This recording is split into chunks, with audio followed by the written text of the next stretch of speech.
কি দেখেই মুখে জল চলে এলো তো? আজ আমি বানাবো পটলের দোরমা। তো প্রথমে পটলগুলোকে ভালো করে আমরা ধুয়ে নেব, তারপর নিয়ে খোসাগুলোকে ছাড়িয়ে নেব। নেওয়ার পর ভেতরের যে অংশটা সেটা আমরা ফেলে দেব।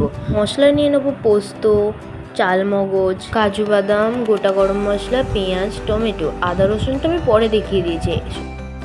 পটলগুলোকে হালকা করে নুন দিয়ে ভেজে নেব। তারপর দেওয়ার জন্য দুটো ডিম ভেজে নেব। তারপর আলু সিদ্ধ করা ছিল আমি দিয়ে দেব। তারপর মশলা দেব, নুন, হলুদ, লঙ্কা, জিরে। তারপর পুরগুলোকে ভালো করে দেবো। তারপর কড়াতে গোটা গরম মশলা দিয়ে দেবো। দেওয়ার পর পেঁয়াজ কুচি দিয়ে দেবো, আদা রসুন বাটা দিয়ে দেবো।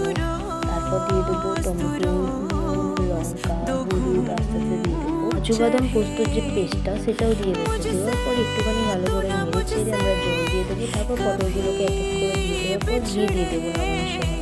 তো আমাদের পটলের দোরমা রেডি। তোমরা অবশ্যই বাড়িতে ট্রাই করো। দেখা হচ্ছে নেক্সট ভিডিওতে। টাটা।